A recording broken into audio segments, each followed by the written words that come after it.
শীতের সন্ধ্যায় পরিবারের সবাইকে নিয়ে মোমো খাওয়ার মজাটাই আলাদা। আর এই কিউট কিউট মোমোগুলো এত মজা, তো শেয়ার করবো আপনাদের সাথে। প্রথমে নিয়ে নিচ্ছি আমি ময়দা, তারপর লবণ মিক্স করে ডো বানাবো। একটা সফট ডো তৈরি করবো, এক সাইডে রেখে দেবো। তো ভিতরের পুর তৈরি করছি আমি।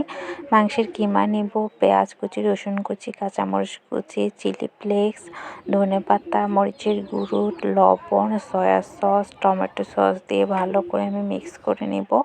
আর আমি এখানে গরম তেল ইউজ করেছি। গরম তেলটা অবশ্যই দেওয়ার চেষ্টা করবেন, তাহলে খেতে অনেক মজা হয়। তারপর মিক্স করে এক সাইডে রেখে দিব। তারপরে আমি তৈরি করছি সসটা, দিয়ে দিচ্ছি চিলি ফ্লেক্স, মরিচের গুঁড়ো, সাদা তেল, টমেটো সস, লবণ, সয়া সস, এগুলো দিয়ে গরম তেল আরও 2 টেবিল চামচ আমি দিয়ে মিক্স করে নেব। এই সসটা অনেক টেস্ট হয়।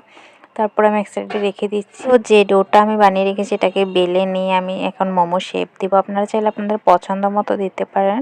তো এরকম একটি ছিপে নিয়ে আমি গোল গোল করে কেটে নিয়ে তারপরে আরেকটু লম্বা সাইজ করে বেলে নিয়ে তারপর পুরটা দিয়ে দিচ্ছি। মোমোর ভাজ সাধারণত অনেকেই অনেকভাবে পারে, তো আমার কাছে এটা অনেক ইজি লাগে আর দেখতেও অনেক সুন্দর দেখায়।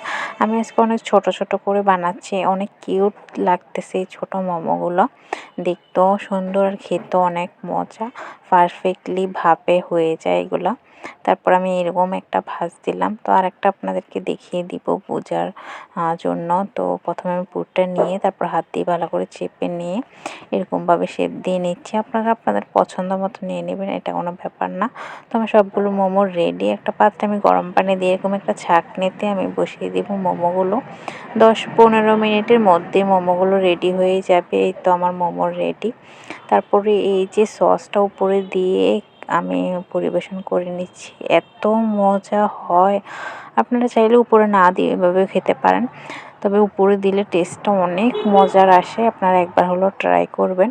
তো আজকের আমার এই সিম্পল কিউট কিউট মোমোর রেসিপি কেমন লেগেছে জানাবেন।